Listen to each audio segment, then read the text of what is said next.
Hello, and welcome back to the next edition of Witch Diaries, focusing on herbs. And this time we're going to be talking about thyme. So hope you got the thyme. So lame, sorry. You just had to. You knew I couldn't stop with that. So let's share the screen here.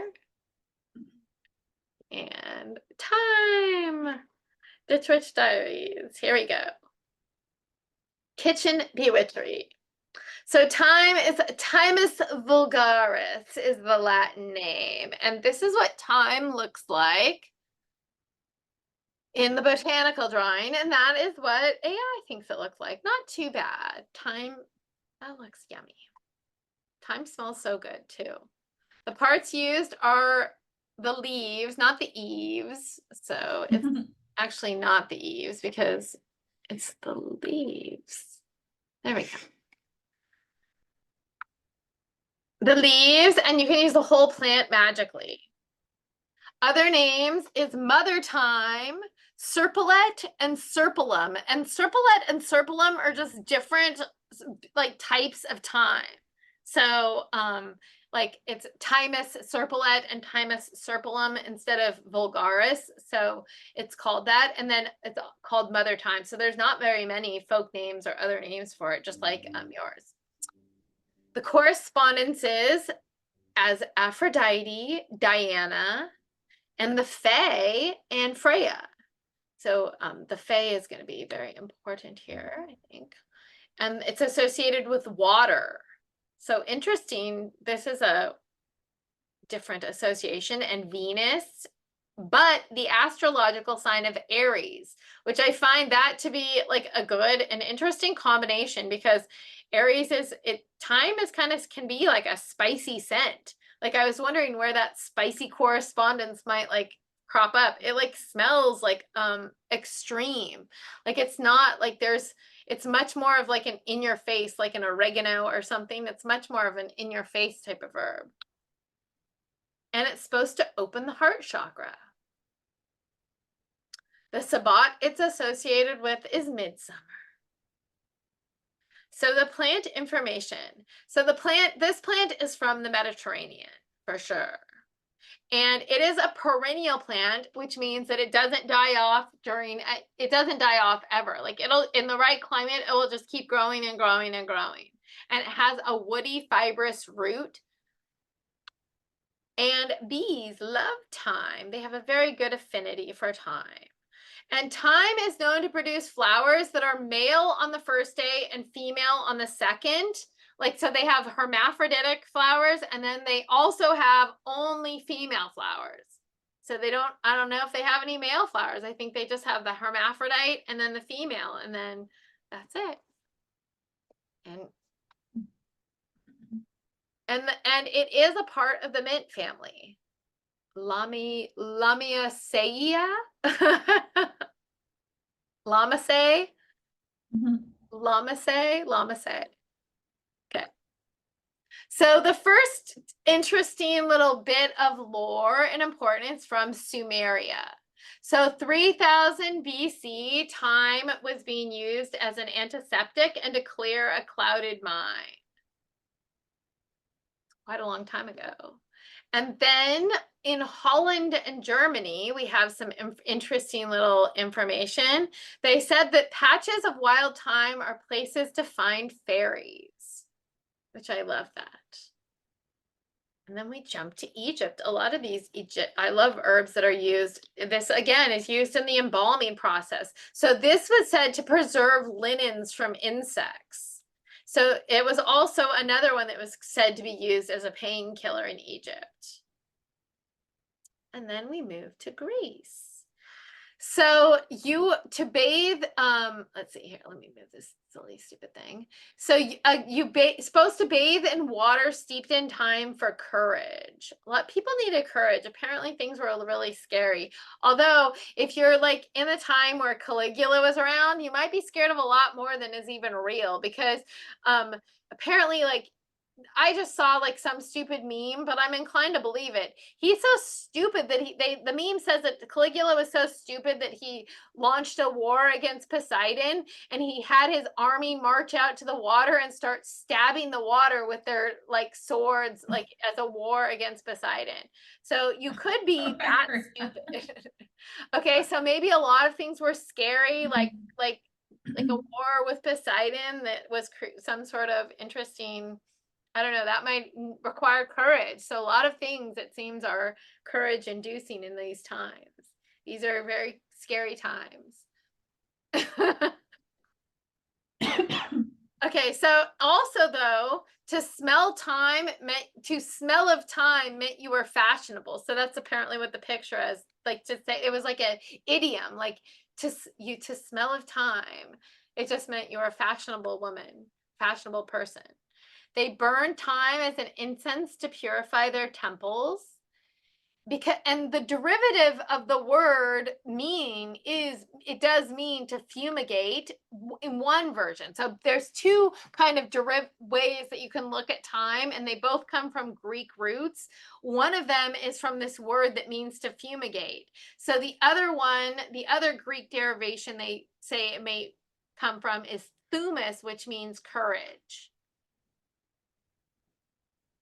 Okay, and it's used as a strewing herb, so strewing about. So then in Rome, okay, so we have in Rome in 65 BC to 8 BC, thyme was grown extensively as part of bee culture. And I don't know what bee culture is, but I would like to know, because that's what they said. And so also it was said that if you ate thyme before eating a meal, it would cure poisons, but I wouldn't try that out. And then we go to Scotland, and I just love these images. Wow, Scotland, here I come, the gladiators, and looky. Okay, so again, in Scotland, they drink this tea of thyme for courage. So that's an interesting, like, that's a lot of like back and forth in places where courage is like kind of thematically played out here. And then in Europe, court ladies would embroider thyme on the tunics of their chosen knight for courage on their way to the Crusades. So no, this was the one that was borage. I'm sorry, I totally messed up the last one. I think they were both like conflated. Borage was like a lot of like, because some stories say that they added the bee to this to differentiate from borage. So they they would, with borage, they would put it on the Crusaders. They would embroider borage, but then for thyme, they would add a bee for courage. And again, similarity to borage lore again. So then in Wales, so we go all the way to Wales, and thyme was said to help the souls of the dead move on. So they placed thyme on the grave. And in England, it was associated with murder victims. So that's a weird, I know, all full circle here. Courage, the dead, and all the way back around to murder. And it was given as a farewell gift to warriors, which, you know what, maybe it's that. That's a lot of like death lore here to give to warriors, but courage and death all together. And during the Black Death, it was used as a curative. So then here's even more association with death and with funerals and with all this stuff. The Oddfellows, this group, when a member of the Oddfellows died, they would toss thyme into the grave. So. And then we move to France. I love that French picture right there. So but in France, it was a symbol of extreme republicanism in France. So even apparently, like, it was like they would like, in like extreme Republican factions would use thyme like as a secret symbol. Like, I think we've talked about that use before in other herbs used as a secret symbology to indicate you guys are part of the same group. It was kind of like the fish symbol, the lore about the fish symbol in Christianity, like we said, where like one person with the sandal would trace like one side, and then if you were a Christian, you would know to trace the other side of the fish and connect it up. I don't know if that's true, but anyway, so in Christianity, though, time again plays some in Christian lore. So it was supposedly time was part of the straw in which the baby Jesus was born into. And Saint Agnes, so thyme and rosemary, it's associated with Saint Agnes because thyme and rosemary are supposed to be used while saying, Saint Agnes, that's to lovers kind, come and ease the troubles of my mind. So when you're sad about a lover, call to Saint Agnes to ease your troubled mind. And then it's also associated with Saint Luke. So on Saint Luke's Day, which is October 18th, like a love potion is made that was supposed to induce visions. And you're supposed to, this is how you do it. You're supposed to take marigold flowers, a sprig of marjoram, thyme, and a little wormwood, and you're supposed to dry them before fire and rub them to a powder. Then sift it through a fine piece of lawn. Then simmer these with a small quantity of virgin honey and white vinegar over a slow fire. With this, anoint your stomach, your breast, and lips. Lying down and repeat these words thrice. Saint Luke, be kind to me. In dream let me my true love see. This said, hasten to sleep in the soft slumbers of night's repose. The very man whom you shall marry shall appear before you. Now, I don't know who came up with this, but I'm here to explain to you right now that that is witchcraft. So St. Luke mixing this whole thing. I don't know who's talking to St. Luke like this, but I'm telling you, you've just done a spell. Okay, that's called in witchcraft a spell that you've just done. So welcome to witchcraft, Christian witches. So magical properties. Courage, of course, we talked about it all over for courage, and it's supposed to also give strength and courage. So to anyone in need, you're supposed to drink a thyme beer if you'd like to overcome shyness. I suppose beer of any sort might help you overcome shyness, but especially time is present. It's also associated with the warrior path, whatever that might be. One, I know. And death. We saw it all over the place. Put in graves, put atop graves, the English, the Odd Fellows, everyone's using it on the graves. So the souls of the dead are supposed to live in the thyme flowers before moving on. And so, yeah, and then it helps them to move on. So remembrance of the dead and used at funerals. So also it's used in glamoury, which is an interesting thing. If a woman puts a sprig of thyme in her hair, it's supposed to make her irresistible.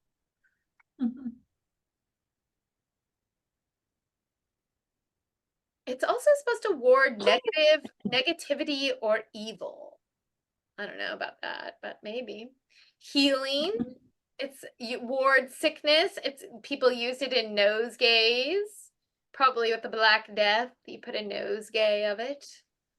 And you're supposed to, you could even more than repelling negative bad health, you can use it to attract good health, which is always good.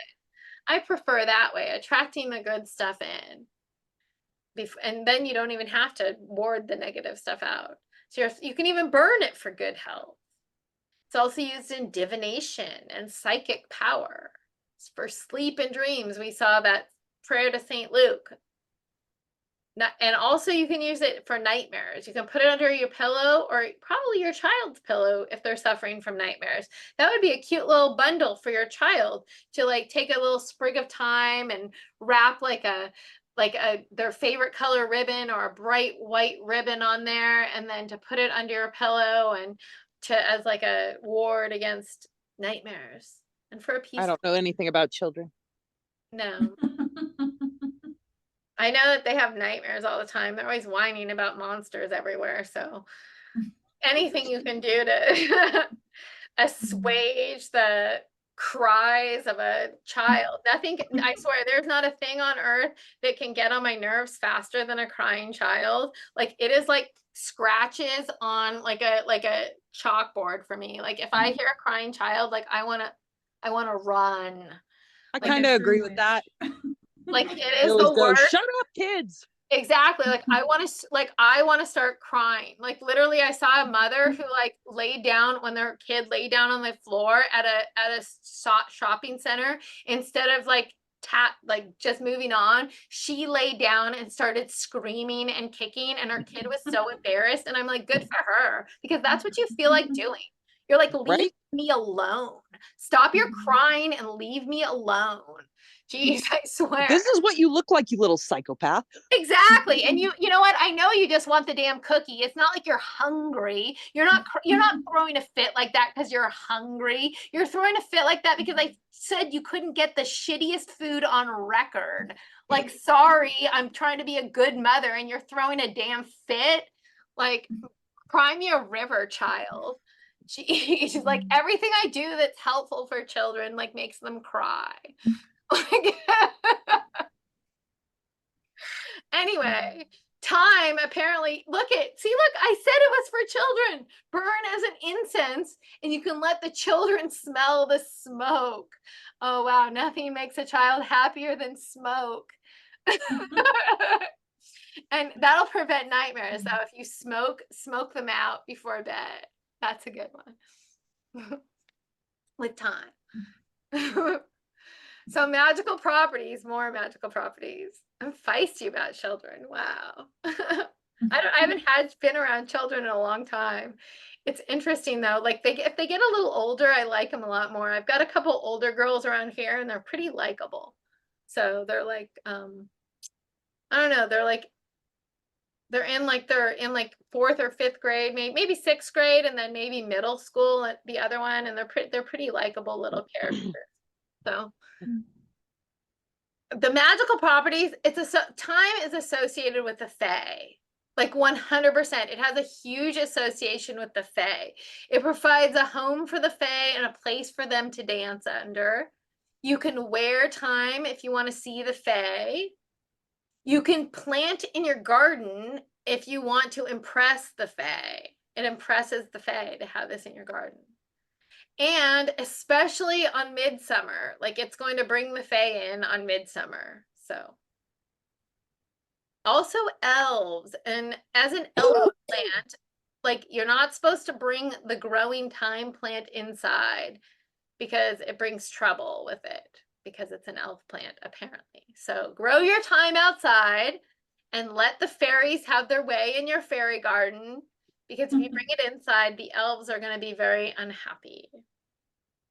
So you can use thyme for cleansing. So every spring, you're supposed to take a purifying bath to cleanse yourself of the sorrows of the past year. And so you can use thyme in this. And I suggest doing it in like using the sprigs and doing what Raven has told us to put it in cheesecloth and make yourself like it's like a tea. Like imagine like the bath is the cup and like you're like you put a tea bag in the cup. And also it's good to cleanse magical space. It's also good for affection, love or lust. It's supposed to be an aphrodisiac, or you could wear to attract a lover. We've seen this in the lore. So other magical properties. Money.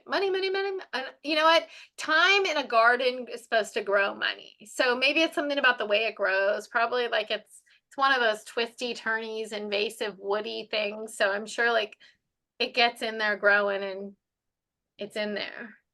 So but this is a good money thing. So fold your dollar around the thyme and then fold it again into a little packet and then bury the dollar in the middle of a crossroads at midnight. Quite a thing. It's so funny. Okay, so there was we have buried stuff at a crossroads before, us all. As you remember, there's a famous crossroads that we buried it at. And I went past this famous crossroads and I said, there's a lot of roads that converge here. Like there's like a lot, there's 5 of them and there's a couple places around that have 5 crossroads. So I said that, and the friend that I was with goes, "Oh yeah, I buried something right over there." You're like, oh, me too. I go right there. It's so funny. I know where I got that. I know. I love that. So purification, the arts, it's tied to the arts. So I don't know what the arts are. Friendship, there's another herb of friendship. And joy, it's very joyful. And also like I've heard the word is graceful elegance, that, and I think that's from like this like the language of herbs or whatever, like the language of, yeah. So now the medical disclaimer and the medicinal properties. It's an anthelmintic, and let's look that up, because you know what? I look that up like every time I look that up, and every time I have to again. So let's do that again. And does if anthelmintic.